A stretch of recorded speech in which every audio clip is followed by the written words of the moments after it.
right there, Sharon. Okay. I think that's enough space. Just slide yourself down just a little bit. So, just to catch you up, we're talking about care plans tonight and their importance to patient care. Okay? Okay, so where was I? I don't remember. Instructions. Oh, instructions, yes. So, yeah. Towing. If there is certain things we need you to know, we put that in the, what does that say on the back of that care plan? It's directions, and then underneath of it, what's that section say? Special instructions? Yeah. So always look at that. Because also there might be some stuff pertinent to their care that we put on there. Like sometimes I'll put walk in the hallway briefly. I'll try to put that. That's why I'm asking if you guys think we should expand some things or take some stuff off. Like I think the housekeeping part, there's a lot of stuff on there that we might not need. Agreed. Yeah, so, and some stuff we're not doing, so. Right. And even for the equipment, I think there's a lot of stuff we don't really see here at this agency. There's not too many colostomy bags we're dealing with. Yeah, I know there's clients with Foley, so we keep that on there. Yeah, it's just some things that I think might need to come off. But then again, as soon as we take them off, then we'll get a patient. So, the major thing again we're seeing is people aren't reading care plans. We're getting very strange calls, you know, asking what should be done, and we're like, wait a minute, you got your care plan, right? And they'll say yes. Did you read it? Some will admit no. So yeah, that's why we give them to you. The schedulers take, you know, that's the bulk of their time to scan stuff over. And when we're writing care plans out and then no one's reading them, and then you're missing things, the patients are also calling like, hey, such and such didn't do this, or such and such didn't do that. And then the patients call too, you know, so it's like, if they're shopping and errands, and that kind of gets a little tedious, but if it's checked off to change their bed linens and we're getting calls that the bed linens haven't been changed in like a week, then of course we're going to have to call everybody on the case and see what's going on. So that's why it's important. And with certain cases where there's a lot of aides, I tell the patients, because they'll call and say, well, such and such didn't do this.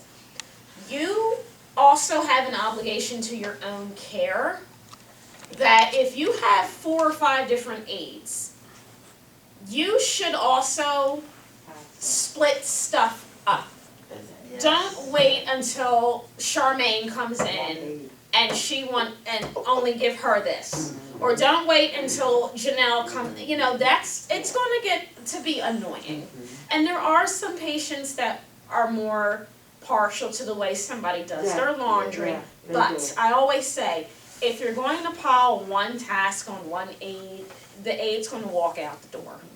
So I always tell them this in the beginning, especially if it's a longer case, if it's a waiver case where we're getting a lot of hours, you really need to, if they're coherent enough, you know, because some patients we get, they're really not all there. But if it's someone coherent, you know, hey, divide this up. Do you need me to help set designated days for you? Or like, what days do you really want your laundry done? Do you want your laundry done Mondays and Fridays? Okay. So then Tuesday, Wednesday, Thursday, have them focus on the housekeeping or your bath or something. You know, don't just, you guys know, because I think I spoke to every single one of you at some point where you're just pulling your hair out.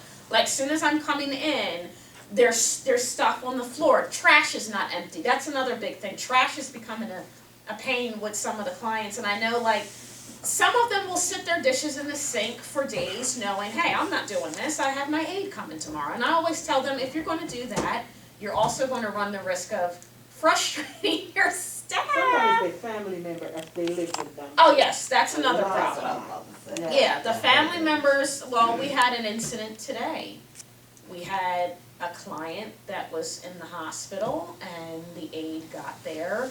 Didn't know the client was in the hospital. The family didn't tell the aide the client was in the hospital. Here she did a full 3-hour shift. What? She didn't went and go check on the client? That's a story for another day. What? But she did a full shift, and then Bonnie gets a call, and the family, well, we still needed her. Oh, okay, no, that was that's wrong. not.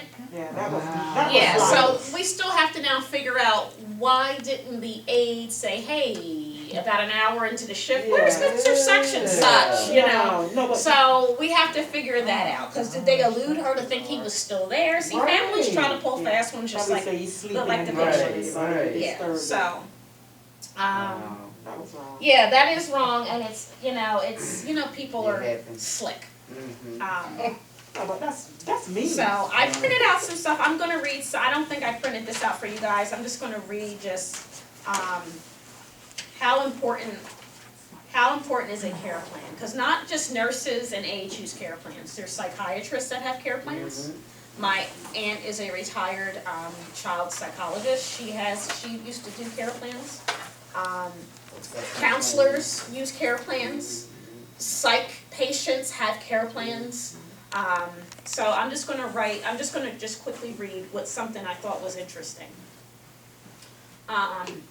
A care plan is essential. It lays out the plan of action a person needs to take in partnership with their care providers to be able to achieve the outcomes they want for their health and wellness. Effective care plans help patients lead independent lives, because again, we're taking care of them in their homes, have higher quality of life, participate in their health care, and treat and or prevent health issues. So some clients we have are on a temporary basis, like some of our private pays. They might just be coming out of the hospital, and they might need help with a month worth of showers, and then they're dismissed. But the clients that come for options and waiver, they're usually long term. But for the short term goal clients, that's usually, it's a short term thing of why we're there. So types of care plans. There's care plans for high risk patients. I already talked to you guys about that with skilled and low risk patients. So assess levels of care that are necessary. That's what the case managers do and the doctors, again, if you're skilled versus unskilled. Evaluate and consider the services and products that are available.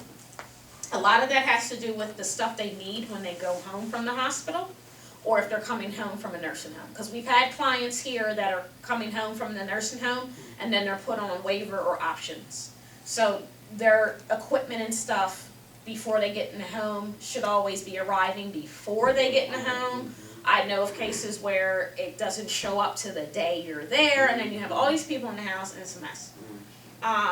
Empower patients to participate in their own care with goals. And I just said, when I start to get these calls from, such and such that they're fighting over the laundry, hey, well, what are you doing to ensure that stuff is not just being piled up? You have a mouth just like I do. Yeah.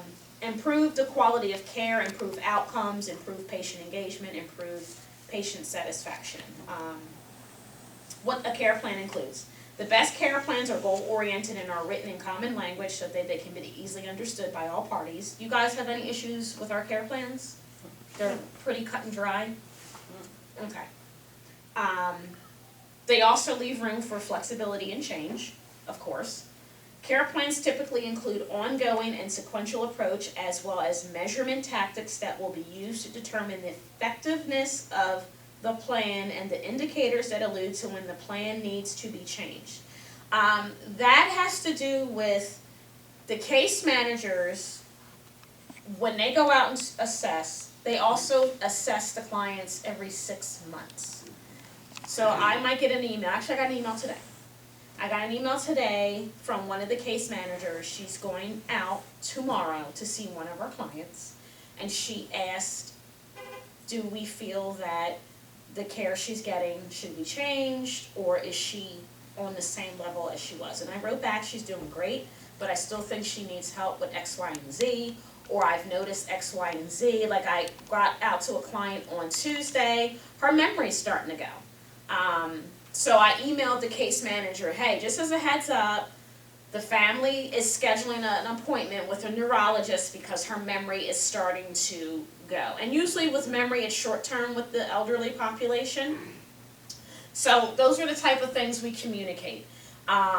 Sometimes patients might call here or their families and say, I think dad or mom need an extra hour of care. I know with our private pays we get that sometimes. Maybe they might need a shower now to be included, so we'll include that. And then unfortunately Claudia and I have to redo the entire care plan. And there was one that I redid like 4 times in a month. And it was getting a little ridiculous. So I called the case manager and I said, hey, why don't you take a trip out there and you can see for yourself instead of all this back and forth. It was so much back and forth, back and forth, back and forth. You know, because it was confusing the aides, it was confusing the family, the patient didn't know why they were getting mail every other day with a new care plan. So I said, this is because your daughter called and said you needed extra this and that. She didn't even know her daughter called. So that's why everybody has to be on the same page. Because sometimes adult children won't tell their parents, and we get a lot of this with the private pays. They'll call here, mom needs a shower 4 times a week. I always ask now, does your mother know you're calling me? Because it's very frustrating getting to the house to open up a case and mom has no idea why I'm there. And they are very furious with their adult children because why didn't you tell me this? Because somebody has to pay for these services. So like who's going to pay? And it's usually the parent that has to pay. Well, I'm not paying, she called, she can pay. And no one wants to give up the cash. So then there's no care. And so then it becomes a waste of time. So, just see anything else on here. Okay, so this was, some care plans are better than others. The best kind of care plan is the one that is truly personalized to the patient's needs and lifestyle and will include the following in addition: the patient's concerns and goals, strong consideration of the patient's lifestyle, all healthcare providers who will work together to provide care. So we always put the doctor's name on there, and we put their case manager's name on there, and usually we put the phone number. Sometimes I'll forget, but and then emergency contacts, because sometimes you guys will have to use an emergency contact when you're there, and you know, God forbid you have to call 911 and their family's not there. You want to get in touch with them, and the care plans actually do help the paramedics. So, and a lot of times, sometimes the paramedics have called here and asked what's such and such's medication. If it's like a newer patient they're not familiar with, a lot of times these paramedics have been working in a certain area and they're kind of used to certain people. Because I've seen paramedics pull up and say, hey, we were just here last week and we warned you, if you fall again, you're out of here. So, you know, that's what we try to do. The only thing here, the medications are not on the plan of care. As in a skilled agency, like I was explaining, all of their medications are on their care plan because sometimes the aides are giving meds and obviously the nurses are giving meds. So that's the only thing, another thing I had to get used to when I got here. I didn't see any meds and I said, where are the meds? And they're not on there. So they're in their chart, but sometimes I think that's really not too helpful because, you know, now if they're on a major, like a Coumadin, a blood thinner, I always put that on there. Because if they scrape themselves, they can bleed for days. So that's always important. If they're on some type of, Can go we ahead. stay for a moment with the emergency contact? Lately, lately the numbers of the emergency the phone number on the emergency contacts are not there. Okay. We always had them, but lately some of them are missing. And there was one case, that's quite some time ago. I was at the client's home and she said, I just don't feel that well. Okay. And I said, are you able to get into the shower? And she said, I think so. And she came out of the shower and she said, I'm just not feeling well. So I called the agency here, I called her daughter. Her daughter just said, she just walked in. And she said, I'm heading right over. The next day, she died. The client died. So it's important that we have all the information. We have the phone number. Right. The emergency contacts. Yeah. Yeah, and when we update the care plans, and I always tell the clients, if you know, like, let's say you have your daughter listed as emergency contact, and you know their number might be changing, just give us a ring. And the patients are pretty good with that, and a lot of patients do actually read the care plans when they come.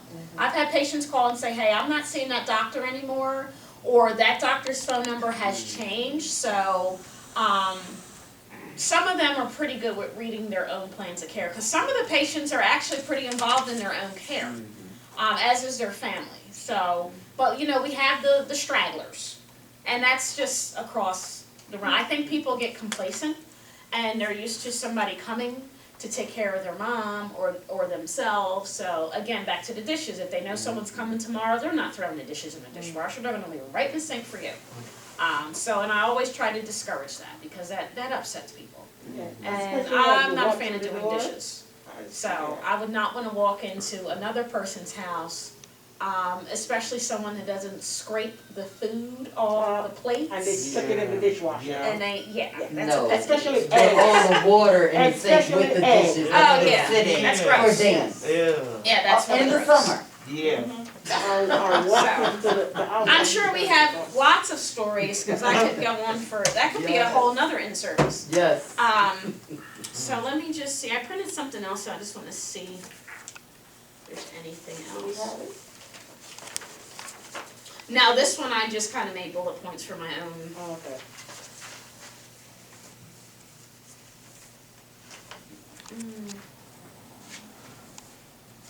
If you guys have any questions, you can feel free to ask.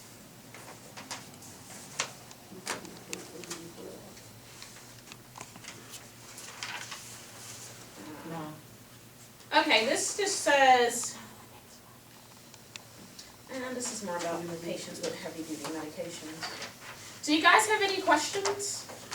The most important thing obviously is to read the care plan and, most of you guys are good, like if they're asking you something that's not on the care plan or out of your scope of practice, you're not doing it. We do have some patients that again try to They hide the pull care plan. fast ones. Some Huh? of them hide the care plan. Oh, well, yeah, I don't get that either. We always tell them to put it on the fridge or somewhere where the aide can see. But now that we are sending you guys the care plans, you have them, but just in case, you don't want to pull out your cell phone while you're there, because that's a story for another day. We always encourage the patients to have it in view, but for some reason they don't want it in view. They But hide it. I don't know, that's No, strange. sometimes why they hide it is because they want to tell you, oh, no, you need to do this. Oh, well, Oh, yeah, no, you need yeah. to do that. Even Yeah. when you said, I have a care plan. No, that's not. Right. I have a lot of aides that do call and say, he was asking me or she, so. What are, medications, our stipulations as aides for our clients with their medication? Like for instance, I'm noticing that my client, she does her own medications, but she's starting to slide. So I'm trying to Okay. become familiar with Right. what she takes daily to, help her do her little pill organizer or whatever. So can we assist with that so Well, we yeah, know? there's a medication reminder box on there. The thing is, with aides by law, you're not allowed to administer, and you guys know that. Mhm. But you can hand them the That's pill an issue. bottle. Mhm. Yes, you can hand them the pill bottle, and if they need help opening it, you can certainly do that. Mhm. How else are they gonna get it open? Right. But, as far as, hey, can you give me my AM Motrin, you can't. You can hand them the bottle, Right. But some clients we do have medication planners where the aides sit it in front of them and they open it for Mhm, them and then they mhm. take their AM meds, so, or PM meds or whatever shift you're working. But you guys, you are limited. Now, if I come, I can certainly give them their medications because I can do that, but, if you do see someone falling behind like that, just give us a ring and we can let the family know. Because sometimes the families have to start pitching in a little bit more than what they are. And the number one thing I always hear from the adult children that don't live with them is, I'm busy. Okay, but this is now becoming a problem. He's forgetting to take his morning blood pressure medicine, and the aides are limited as to what, so you need to kind of start to figure out plan B. Now, another thing with the skilled agencies that I liked that aren't necessarily with the unskilled is the skilled agency, you have to have a backup care provider. And that backup person has to sign the paperwork that in the event a nurse or an aide can't come, they are going to be able to take over care. But with here, they get annoyed. Yeah. Like if Bonnie calls and says, hey, we just don't have anybody for tonight, they chew your head off. Yeah. But, with the other agency I work for, like, hey, well, Betty signed that they'll be the backup provider, so unfortunately we don't have staff for tonight, especially in a snowstorm. They just fly off the handle. So I we, know. I That was another thing, I just didn't, which sometimes, you know, I understand, there's some people that, Pennsylvania, their parents live and they're living in Florida or something, it's hard, but you know, you still need to think of a backup caregiver for your loved one that now is starting to need help. So, that's that. Any other questions? What time is it? I feel like it was, oh, okay. You know, like the center table, you know, they have these little trinket, what do you call it? It's like little figurine, I call them figurines. Oh, knickknacks. Knickknacks, yeah. Yeah. And sometimes, depends on how big or how small they are. Cause some, if they broke, you know, like Right. if you move in there, Well, yeah, I tell them, we're not dusting knickknacks, yeah. because most people's knickknacks are expensive. Yes. So I tell them, when the aide comes on their first shift, you need to tell them what you don't want them to touch. And for some reason, some people get offended. Like, oh, well, why am I here? But hey, this is something they've had for 30 years, and they don't want you to touch it. No, because Right, I tell some and- of them, if it broke, if I move it, if you want me to do it, if you want Right, to move it and there's I a dust, risk. then that's fine. Yeah. But if I move it and it broke, we're not allowed. Well, we're not Sam's really insurance. good with explaining, because we Yeah. had that happen. Sam's really good with explaining that we don't replace certain things, and that's why I always tell them at the open, if it's a new case, like, hey, you have some really nice china. And I'll work it in the conversation, you know, you're not having the aides open up the china closet and dusting, right? And they'll usually say no. But as far as knickknacks, that's a big thing, because the older population have a ton of That's what I'm knickknacks. saying. It's just something that, you know, that's how they filled their homes when they were, you know. But we always discourage dusting of lots of that stuff, especially if it's glass, because it can be easily broken. Even glass tables, if I see they have a glass table, I say, you know what? Yeah. You might not want the aide to dust that, because if you're clumsy like me, something's gonna fall on it. So, It do, yeah, Butterfinger. it happens. It's I slick. have butterfingers and butterbrain, so. You know. So, I told them. yeah, it is, You know. so. Well, thank you ladies for coming. Thanks, Fran. That's it. Yeah, What time? 5:40. It felt like it's shorter, but it's almost 6 o'clock. It's time to wrap it up. All right, so I'm going to do the back.